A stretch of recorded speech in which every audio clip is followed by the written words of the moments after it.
करते हैं उन आतंकियों की तस्वीरों से जिन्होंने कल गुरदासपुर में दीनानगर में कत्लेआम मचाया था। सीसीटीवी फुटेज में 3 आतंकी एक साथ दिखाई दे सकते हैं। हम आपको ये तस्वीरें दिखाने जा रहे हैं, जरा ध्यान से देखें किस तरीके से। ये देखें आप तस्वीरें।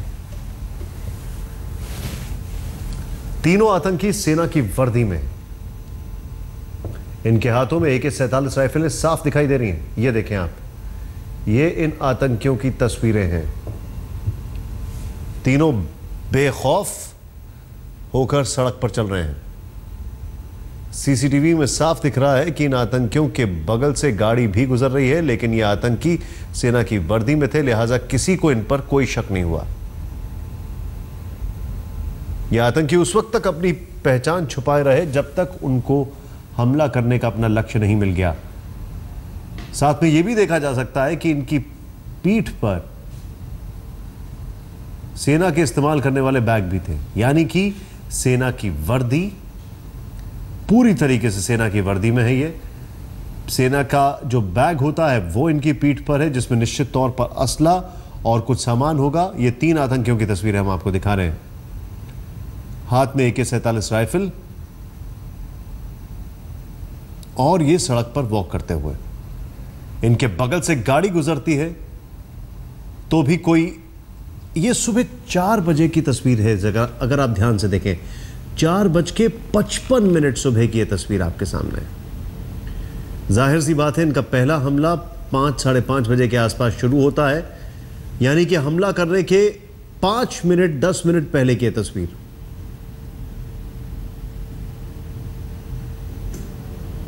क्योंकि इन्होंने सेना की वर्दी पहन रखी थी, क्योंकि ये पूरी तरीके से सैनिक दिखाई दे रहे थे, इसलिए इन पे किसी को शक नहीं हुआ।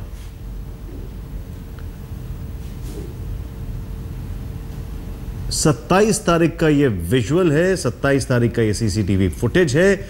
4:55 40-45 सेकंड का, और बहुत छोटा सा विजुअल है ये 3 वो आतंकी हैं जिन्होंने कल कत्लेआम मचाया था गुरदासपुर में।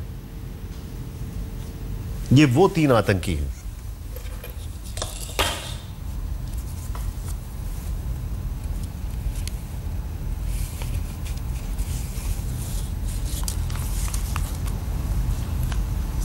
सीधे चलते हैं, इस वक्त हमारे सहयोगी सतेन चौहान हमारे साथ हैं। सतेन, पूरी खबर बताएं, ये कहां का फुटेज है, किस जगह पे ये लोकेटेड था? देखिए, मैं आपको बता दूं कि दीनानगर में जब ये आतंकी घुसे हैं और घुसने के बाद इन्होंने पहले एक मारुति छीनी थी, उससे छीनने से पहले पैदल चलकर ये दीनानगर शहर में अंदर घुसे हैं। उसी दुकान के बाहर एक सीसीटीवी कैमरा लगा हुआ था। 4:55 का ये दृश्य है जब ये तीनों आतंकी वहां से निकले हैं, और इसकी कुछ ही दूरी के बाद से इन्होंने जाकर जो है उस मारुति कार को छीना था। उसके बाद ये बस पर लगातार इन्होंने फायरिंग की थी, और उसके बाद ताबड़तोड़ फायरिंग करते हुए ये पुलिस थाने के अंदर घुस गए थे। तो जैसे ही दीनानगर शहर के अंदर ये घुसे थे, उसी समय इस सीसीटीवी कैमरे में, जो कि एक दुकान के बाहर लगा हुआ था सुरक्षा व्यवस्था के लिए कि दुकान में कोई चोरी ना हो जाए, उस सीसीटीवी कैमरे के अंदर ये तीनों आतंकी जाते हुए साफ देखे जा सकते हैं। आर्मी की यूनिफॉर्म में है, रॉकेट लॉन्चर कंधे पे लटका हुआ है, बैकपैक्स इन्होंने लगाए हुए हैं, और बूट जो आर्मी वाले पहने जाते हैं वो बूट इन्होंने पहने हुए हैं। और जिस तरह की बातें की जा रही थी, वो सभी बातों की तस्दीक ये सीसीटीवी फुटेज करती है। सुबह 4:55 का ये दृश्य है, और इसके बाद 5 बजे के करीब इन्होंने मारुति कार छीनी थी। तो इस बात का अंदाजा आप लगा सकते हैं कि 500 से 700 मीटर की दूरी पर पीछे जब दीनानगर में ये घुसे थे, वहां का ये फुटेज है। और इसके बाद 5 से 7 मिनट ये लोग पैदल और चले हैं, और जैसे ही इनको 5 बजे के करीब सब्जी लाने के लिए वो मारुति कार वाले मिले, उसके ऊपर पहले इन्होंने पीछे से गोली मारी है, फिर सामने से उसको गोली मारी है।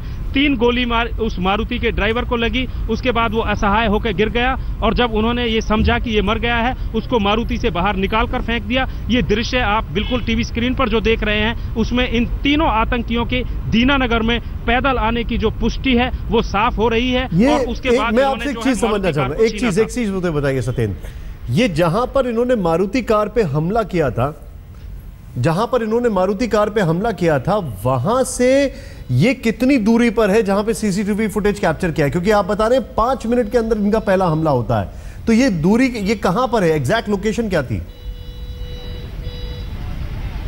जी देखिए, जैसे ही दीनानगर शहर जो है इस पठानकोट जो बाईपास से जब आप दीनानगर शहर के अंदर घुसते हैं तो 500 से 700 मीटर जब आप अंदर घुसते हैं, तकरीबन मैं बता दूं, जो दीनानगर से और गुरदासपुर के शहर का जो बीच का जो एरिया है वो 2 से 2.5 किलोमीटर का पूरा एरिया है। और जब गुरदासपुर और पठानकोट हाईवे से आप सीधे दीनानगर में घुसते हैं तो 500 से 700 मीटर लगभग ये मेरा अनुमान है कि ये आतंकी पैदल चले होंगे। और उसके बाद इन्होंने जो है बस अड्डे से 500 मीटर पीछे की तरफ, बस अड्डे से 500 मीटर पठानकोट बाईपास की तरफ जो रोड जाता है वहां पर इन्होंने मारुति कार छीनी थी। और जैसे ही ये मारुति कार में तीनों टेररिस्ट बैठे हैं, जो ड्राइव कर रहा था उसने उस AK-47 को अपने जो है पैरों के बीच में रखा हुआ था और एक टेररिस्ट पीछे बैठा हुआ था, एक जो ड्राइवर के साथ बैठा हुआ था। ये दोनों टेररिस्ट जो है ताबड़तोड़ फायरिंग कर रहे थे। और सत्येंद्र, आप जो जानकारी दे रहे हैं यहाँ पर एक बड़ी ही प्रोमिनेंट चीज सामने आ रही है और वो ये है जिसको हम अक्सर बात कर रहे हैं, इंटेलिजेंस फेलियर है जो कुछ भी। पहले तो ये ग्राफिक्स दिखा दें। 2 GPS की जांच से मिले संकेत, पाक से आए थे आतंकी। पाकिस्तान के शकरगढ़ इलाके में बना हमले का प्लान। रविवार रात को पाक के घरौत गांव से रवाना हुए थे आतंकी। भारतीय सीमा में बेमियाल गांव की तरफ बढ़े आतंकी। बेमियाल से बस पकड़कर हाईवे 1A पर पहुंचे।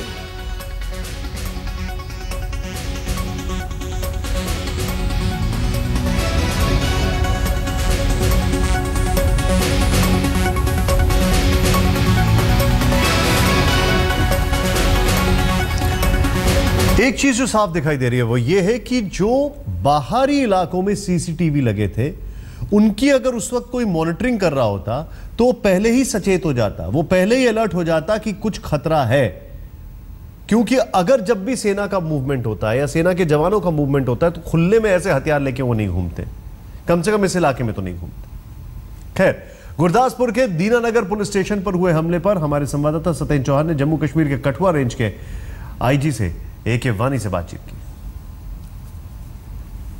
जम्मू कश्मीर पुलिस के DIG AK वानी इस समय हमारे साथ मौजूद हैं, जो दीनानगर पुलिस थाने में पहुंचे हैं। सर, किन पहलुओं पर आप जांच कर रहे हैं?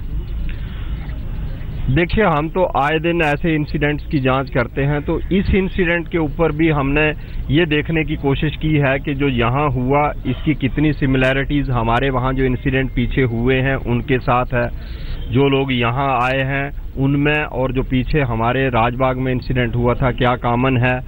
बाकी बॉर्डर तो हमारा इकट्ठा ही रन करता है कि पंजाब के आगे हमारा बॉर्डर आ जाता है, तो उसी में हमने सिक्योरिटी ऑपरेटर्स जो अपना पुलिस का है इस बॉर्डर रोड के ऊपर लगा हुआ वो रिव्यू किया।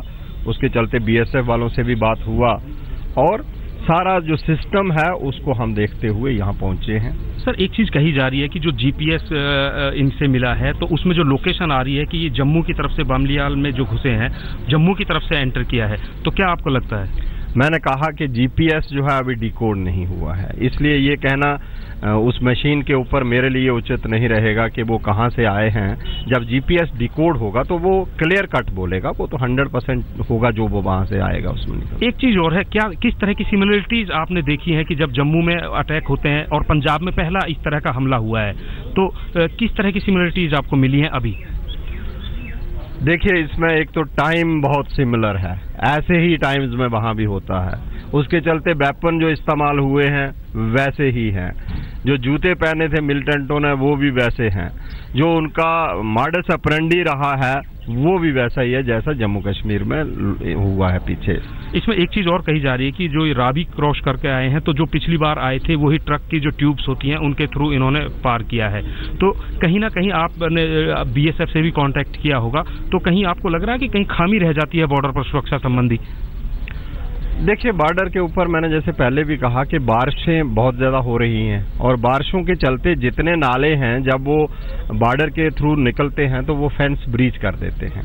तो वो जो फेंस ब्रीचिंग होती है बारिश वाले दिन, जिस दिन बड़ी बारिश हो रही है, कोई आदमी कोशिश करे अंदर आने की तो वो करते हैं, वैसे ही होता भी है। और पिछले आप देख रहे हैं 10 दिनों में काफ़ी बारिशें हो रही हैं। आखिरी सवाल है सर आपसे, पंजाब में पहला इस तरह का हमला हुआ है, तो अब आप कोई कोऑर्डिनेशन जम्मू कश्मीर, क्योंकि बॉर्डर आपका बिल्कुल बराबर लगता है, पंजाब के साथ लगता है, और जो है BSF भी है, तो कुछ इस तरह का कोऑर्डिनेशन आप कोई मॉनिटरिंग जॉइंट टीम बनाएं या कुछ इस तरह का कि कोऑर्डिनेशन तुरंत हो सके? देखिए, कोऑर्डिनेशन तो मैंने आपको पहले भी कहा कि पिछले दिनों ही IG जम्मू साहब ने यहाँ के DIG अमृतसर जो बॉर्डर हैं वो भी गए थे, SSP गुरदासपुर गए थे, पठानकोट गए थे, हिमाचल से भी आए थे। तो वो रेगुलरली हम लोगों का तालमेल होता है, बात होती है, और हर मसले के ऊपर होती है। जो भी क्राइम, इंटर स्टेट क्राइम है, जब बॉर्डर के ऊपर थ्रेट्स हैं, स्मगलिंग है, वो सारी चीज़ों के ऊपर स्ट्रेटजीज बनती रहती हैं। बट इस इंसिडेंट से आज एकाएक दहशत हो गई। एकाएक पुलिस स्टेशन पे धमाका फट गया, धमाका हो गया, एक बम फट गया। लोग पैनिक में नहीं आए, इसलिए आपको बता दें क्या हुआ था। वो तस्वीर हम आपको पहले दिखाते हैं। ये देखें आप, एकाएक धमाका हो गया। ये देखें आप फिर से,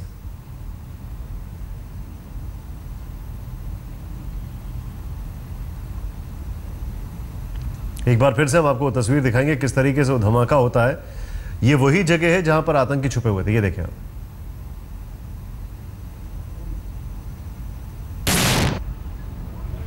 ये वही जगह है जहां पर आतंकी छुपे हुए थे, जहां पर पुलिस ने पूरा कंट्रोल में लेकर, अब क्या हो रहा था, जब इसको सैनिटाइज किया जा रहा था तो कुछ बमों को डिफ्यूज कर दिया गया और इस दरमियान वहां पर धमाका हो गया।